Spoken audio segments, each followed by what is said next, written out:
గౌరవనీయులు సభాధ్యక్షులు మిత్రులు ఆది గారు, ఈనాటి ఒక పుణ్య కార్యక్రమానికి, పవిత్ర కార్యక్రమానికి, దక్షిణ కాశీగా వెలుగొందుతున్నటువంటి రాజన్న ఆలయ అభివృద్ధికి ఆనాటి పిసిసి అధ్యక్షుడిగా, కాంగ్రెస్ పార్టీ రథసారథిగా రాబోయే కాంగ్రెస్ ప్రభుత్వంలో, ప్రజాపాలనలో, ఇందిరమ్మ రాజ్యంలో రాజన్నకి అభివృద్ధి కార్యక్రమాలు చేపడతాము, ఈ పుణ్యక్షేత్రాన్ని అభివృద్ధి చేస్తాను అని చెప్పి మాట ఇచ్చి ఈరోజు 10 నెలల కాలంలోనే దానికి రూపకల్పన చేసి ఆ అభివృద్ధి కార్యక్రమాల శంకుస్థాపన సందర్భంగా ఈ జిల్లాలో అనేక అభివృద్ధి కార్యక్రమాల శంకుస్థాపనకి విచ్చేసినటువంటి గౌరవ ముఖ్యమంత్రి రేవంత్ రెడ్డి గారికి, గౌరవ మంత్రివర్యులు ఉత్తమ్ గారికి, దామోదరం గారికి, అదేవిధంగా శ్రీధర్ బాబు గారికి, పొన్నం గారికి, పొంగులేటి గారికి, ప్రియమైన పెద్దలు జీవన్ రెడ్డి గారికి, గౌరవనీయులు రాష్ట్ర పిసిసి అధ్యక్షులు, శాసన మండలి సభ్యులు మహేష్ కుమార్ గౌడ్ గారికి, వేదికను అలంకించినటువంటి నా తోటి శాసనసభ్యులు, అదేవిధంగా ప్రజాప్రతినిధులు, ఈ ప్రాంత ప్రజానీకానికి ధన్యవాదాలు తెలియజేస్తా, ఈరోజు సిరిసిల్ల, వేములవాడ అనేక సంవత్సరాలుగా నేతన్నల యొక్క జీవితాలతోటి ఆటలాడుకున్నటువంటి రాజకీయ పార్టీలు, ప్రభుత్వాలు కేవలం మాటలతోటే ఆడని పురికొల్పి, ఆడని భావోద్వేగానికి గురి చేసి, వాళ్ళ జీవితాలని భగ్నం చేసి ఆత్మహత్యలకి పురికొల్పేటటువంటి మాటలు తప్ప ఎప్పుడు ఏ ప్రభుత్వాలు కూడా వాళ్ళకి చేయూతనిచ్చినటువంటి అవకాశాలు తక్కువ. కేవలం పథకాలు రూపొందించారు, మాటలతోటి కాలం వెలబుచ్చారు. కానీ గౌరవ ముఖ్యమంత్రి రేవంత్ రెడ్డి గారు వచ్చిన తర్వాత వాళ్ళు ఎగవేసినటువంటి పాత బాకీలను తీర్చుకుంటూనే ఈ రోజుకి 1000 కోట్ల రూపాయలు ఈ సిరిసిల్ల, వేములవాడతోటి పాటు ఈ రాష్ట్రంలో ఉన్నటువంటి చేనేత కార్మికుల యొక్క జీవితాల కోసం ఆనాడు ఆది శ్రీనివాస్ గారు, మహేందర్ రెడ్డి గారు, జిల్లా మంత్రివర్యులు పొన్నం గారు, శ్రీధర్ బాబు గారి యొక్క విజ్ఞప్తి మేరకి వాళ్ళ బాకీలు తీర్చుకుంటూనే ఈనాడు 30 సంవత్సరాలుగా ఉన్నటువంటి వాళ్ళ చిరకాల కోరిక యార్న్ డిపో, దానివల్ల చేనేత కార్మికులకి, చిన్న ఆసాములకి లాభం చేకూరాలని, వాళ్ళ జీవితాల్లో వెలుగులు నింపాలని, మనకున్నటువంటి సంస్కృతి సంప్రదాయాలు, భారతదేశంలో ఉన్నటువంటి ఈ ఉన్నతమైనటువంటి వృత్తికి మళ్ళీ పునాదులు కల్పించి వాళ్ళ జీవితాలని వెలుగుమయం చేయాలని చెప్పి ఈ రాష్ట్ర ప్రభుత్వం, రేవంత్ రెడ్డి గారి ప్రభుత్వం సంకల్పించి పాత బాకీలన్నీ తీర్చాం. నేతన్న చేయూతనిస్తున్నాం, నేతన్న బీమానిస్తున్నాం, పావలా వడ్డీ ఇస్తున్నాం. ప్రభుత్వంలో ఉన్నటువంటి అన్ని శాఖలకి ఆదేశాలు ఇచ్చాం. ప్రతి ఒక్కళ్ళు కూడా చేనేత కార్మికులు చేసినటువంటి యొక్క వస్త్రాలనే కొనుగోలు చేయాలని అన్ని డిపార్ట్మెంట్లకి ముఖ్యమంత్రి గారు ఆదేశాలు ఇచ్చారు. తద్వారా 360 రోజులు చేనేత బిడ్డలకి పని కల్పించేటటువంటి సంకల్పం ఈ రాష్ట్ర ప్రభుత్వం తీసుకున్నది అని చెప్పి మీకు ఈ సందర్భంగా మనం చేస్తున్నాం.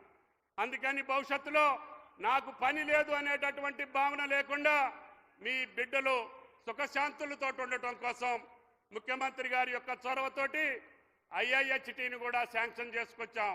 ఈనాడు చేనేత వృత్తి మీద మక్కువ ఉన్నటువంటి ప్రతి బిడ్డ ఆ యొక్క ఇన్స్టిట్యూషన్లో ట్రైనింగ్ పొందితే తప్పకుండా ఇన్స్టిట్యూషన్ నుంచి ఉద్యోగానికే పోయేటటువంటి సంకల్పానికి ఈరోజు స్కిల్ యూనివర్సిటీలోనే దాన్ని స్థాపించాలని పూజ్యులు ఆ రోజున ముఖ్యమంత్రి గారు దాన్ని శంకుస్థాపన ప్రారంభోత్సవం కూడా చేసుకున్నాం.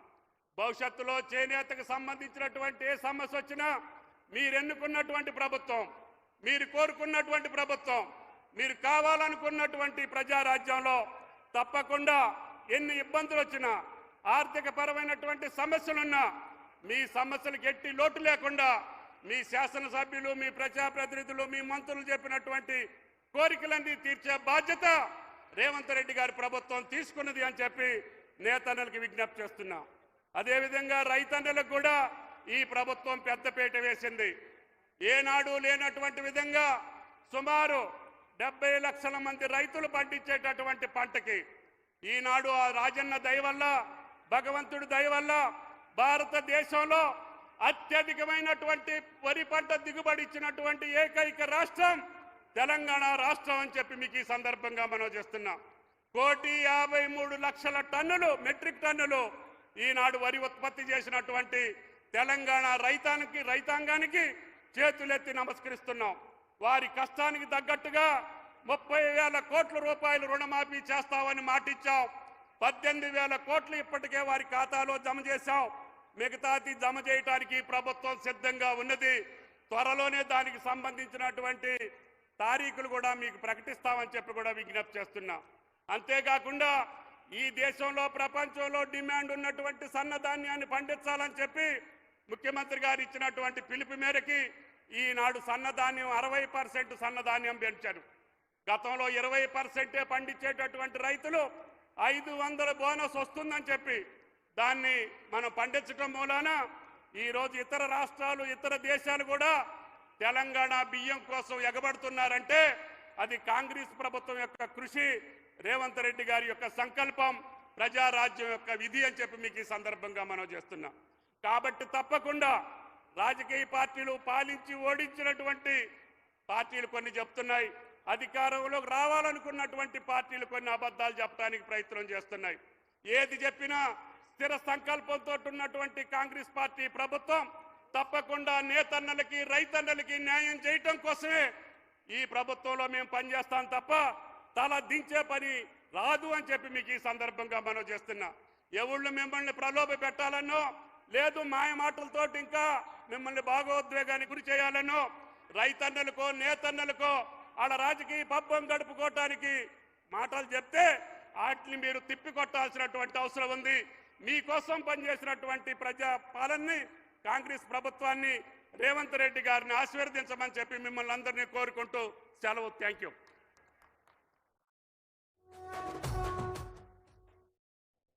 గౌరవనీయులు రాష్ట్ర రెవెన్యూ మరియు గృహ నిర్మాణ శాఖ మంత్రులు పొంగులేటి శ్రీనివాసరెడ్డి గారిని మాట్లాడవలసిందిగా మనవి చేస్తా ఉన్నాను. మన ముంపు గ్రామాలకు ఇండ్లు 4,696 ఇండ్లు గౌరవ ముఖ్యమంత్రితో పాటు మంజూరు చేసినటువంటి దానిలో ఉన్నటువంటి వారు ఇప్పుడు మాట్లాడబోతున్నారు. సభకు నమస్కారం.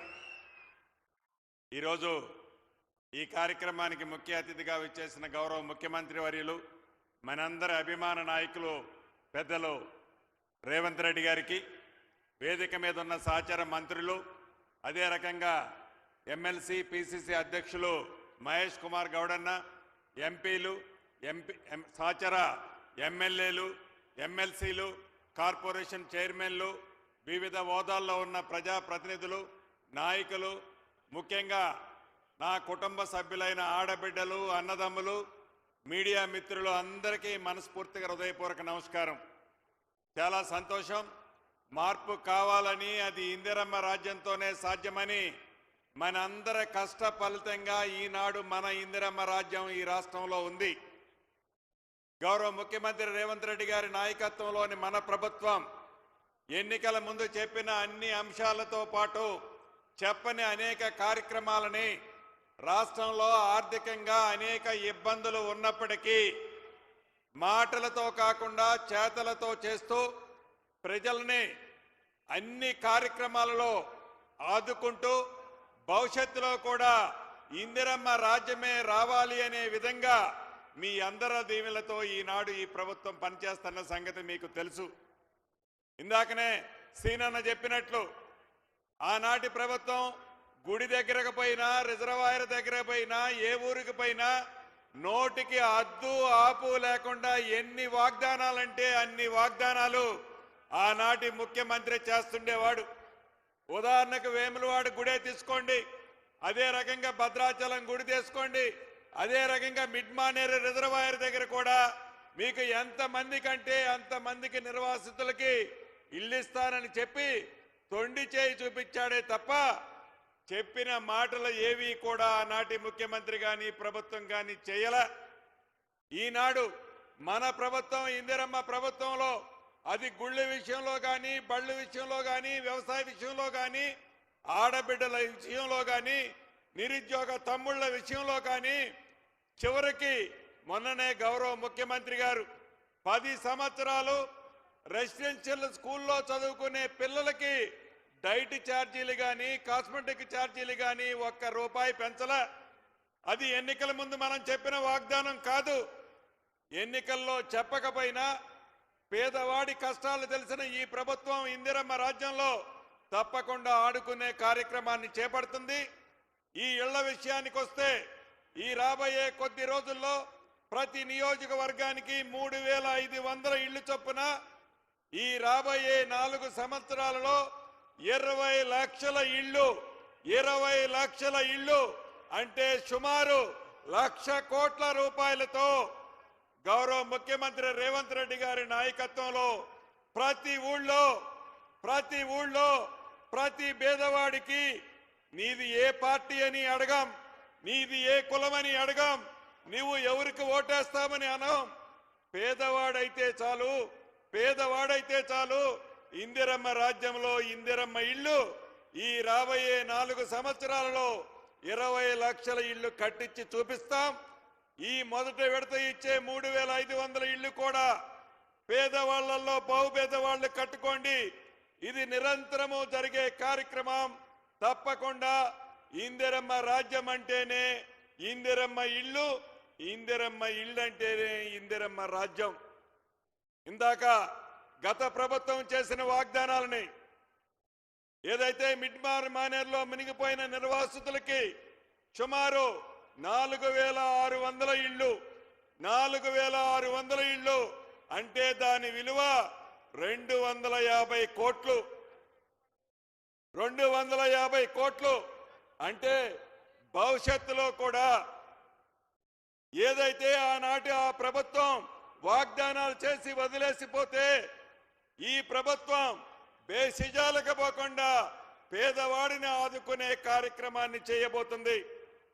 ఇక రెవెన్యూ విషయానికి వస్తే ఏదైతే ధరణి కార్యక్రమం ద్వారా పేదవాడికి సంబంధించిన ఆస్తులు తెలంగాణ రాష్ట్రంలోని 2,59,00,000 ఎకరాలని ఆనాటి ప్రభుత్వం ధరణి పేరుతో విదేశ సంస్థకి తాకట్టు పెట్టింది. అటువంటి విదేశ సంస్థ నుంచి ఇందిరమ్మ రాజ్యంలో గౌరవ ముఖ్యమంత్రి రేవంత్ రెడ్డి గారి నాయకత్వంలో స్వదేశ సంస్థ అయిన కేంద్ర ప్రభుత్వ సంస్థ ఎన్ఐసికి మొన్ననే అప్పగించాం. 2020 చట్టం వారి స్వార్థం కోసం, పేదోళ్ల భూములు దోసుకోవటం కోసం, వాళ్ళు ఆస్తులు సంపాదించడం కోసం 2020 చట్టాన్ని తెచ్చారు. రాబోయే కొద్ది రోజుల్లో మీకందరికీ ఉపయోగపడే విధంగా దేశంలోనే రోల్ మోడల్ రెవెన్యూ చట్టం 2024 చట్టాన్ని మీ ఇందిరమ్మ రాజ్యంలో గౌరవ ముఖ్యమంత్రి రేవంత్ రెడ్డి గారి నాయకత్వంలో రాబోతుంది. భూములున్న ఆసాములందరూ ధైర్యంగా ఉండండి. మీ భూములు ఎక్కడికి పోవు. అదే రకంగా గత ప్రభుత్వంలో ధరణిని ఆనాటి చట్టాన్ని అడ్డం పెట్టుకొని వేలాది ఎకరాలు పింక్ కలర్ చొక్కాలున్న వాళ్ళకి ఇచ్చారు. వాటన్నిటినీ ఇందిరమ్మ రాజ్యంలో తప్పకుండా వెనక్కి తీసుకుంటాం, పేదోళ్ళకి పంచి పెడతామని తెలియజేసుకుంటూ మరొక్కసారి మీ అందరికీ మనస్ఫూర్తిగా అభినందనలు, కృతజ్ఞతలు చెప్తూ సెలవు తీసుకుంటున్నానన్నా. Thank you very much. ఇప్పుడు గౌరవనీయులు బీసీ మరియు రవాణా శాఖ మాచులు మాజీ పార్లమెంట్ సభ్యులు పెద్దలు పొన్నం ప్రభాకర్ గారు ఉమ్మడి జిల్లా మంత్రివర్యులు మాట్లాడాల్సిందిగా మనవి చేస్తా ఉన్నా. ఓం నమ శివాయ. శైవ క్షేత్రంలో ఆనాడు పిసిసి అధ్యక్షుడిగా పాదయాత్ర చేసి ఆ శివుని ఆశీర్వచనం తీసుకొని ముఖ్యమంత్రిగా శివుని దగ్గరకు వచ్చేటప్పుడు అన్ని రకాల